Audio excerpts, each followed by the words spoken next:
Kasih karunia Tuhan Yesus Kristus, damai sejahtera Allah Bapa, dan persekutuan Roh Kudus menyertai saudara. Amin. Firman Tuhan menyapa kehidupan kita pada hari ini tertulis dalam 1 Yohanes 4 ayat yang ke-9. Demikian firman Tuhan. Dalam hal inilah kasih Allah dinyatakan di tengah-tengah kita, yaitu bahwa Allah telah mengutus anaknya yang tunggal ke dalam dunia supaya kita hidup olehnya. Dalam bahasa Batak dikatakan, sianodo gabi patar holong ni rohai debatana tu kita. Sian naung sinurunai, anakna nasasadai tu pertibion, asa mangulu kita, marhite-hite ibana. Sampai di sana firman Tuhan. Bapak Ibu Saudara yang terkasih di dalam nama Tuhan Yesus Kristus, Alkitab mengajarkan bahwa Allah adalah kasih. Dalam ayat sebelumnya, Rasul Yohanes sudah menjelaskan bahwa kasih berasal dari Allah. Bahkan orang-orang yang mengasihi pun berasal dari Dia. Kalau kita membaca pada ayat yang ke-7 sebelum nats ini, Allah bukan hanya sebagai sumber kasih, Allah adalah kasih pada ayat yang ke-8. Selaras dengan kebenaran ini, Yohanes lantas menegaskan bahwa Allah adalah inisiator kasih pada ayat yang ke-10. Dia yang aktif, Dia yang terlebih dahulu mengasihi dan senantiasa mengasihi kita. Allah yang berinisiatif untuk mengasihi manusia merupakan salah satu keunikan kekristenan.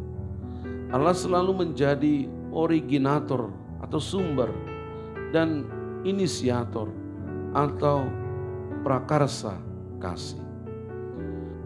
Bukan kita yang memilih Allah, tetapi Ia yang lebih dahulu memilih kita.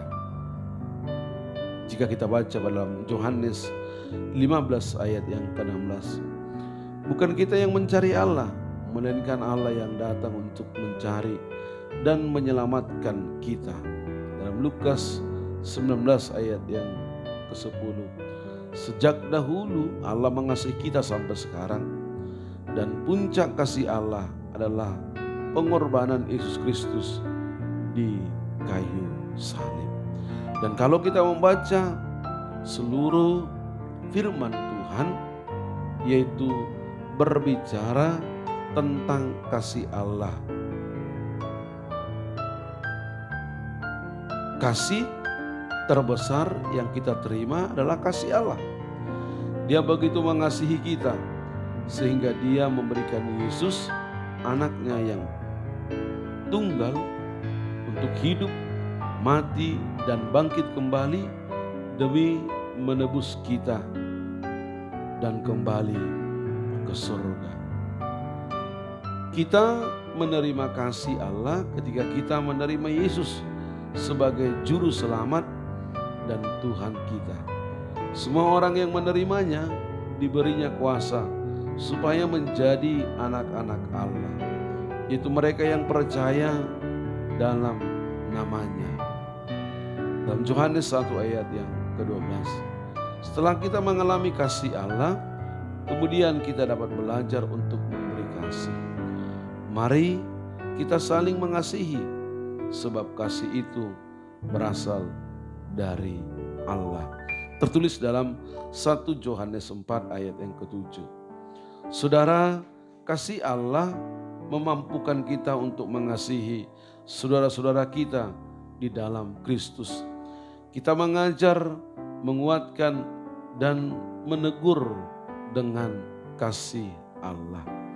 Kita menangis dan bergembira bersama kasih yang kita berikan adalah kasih yang lembut sekaligus tegas dan sportif. Kita bahkan diajar oleh Kristus untuk mengasihi musuh-musuh kita. Kasihilah musuhmu dan berdoalah bagi mereka yang menganiaya kamu, tertulis dalam Matius 5 ayat yang ke-44. Memberi kasih kepada orang lain bisa terasa sulit dalam keadaan-keadaan tertentu. Namun itu bukanlah sesuatu yang mustahil, karena kasih Allah telah terlebih dahulu diberikan kepada kita. Ini adalah rencana yang baik untuk hidup kita. Kita telah mendengar firman Allah, bagaimana Allah begitu mengasihi kita dan kasih-Nya dibuktikannya dengan mengaruniakan anaknya bagi kita. Yang melakukannya bahkan ketika kita masih dalam keadaan berdosa dan durhaka. Melakukan hal ini bagi orang benar dan baik adalah pengorbanan yang sangat besar. Tetapi kita bukan orang-orang baik dan benar.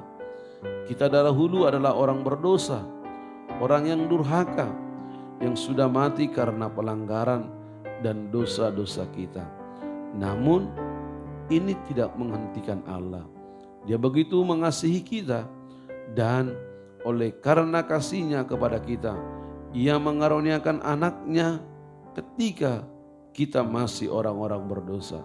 Sehingga dengan percaya kepadanya kita menjadi hidup dalam Kristus dan memperoleh tempat di surga bersama dengan Dia.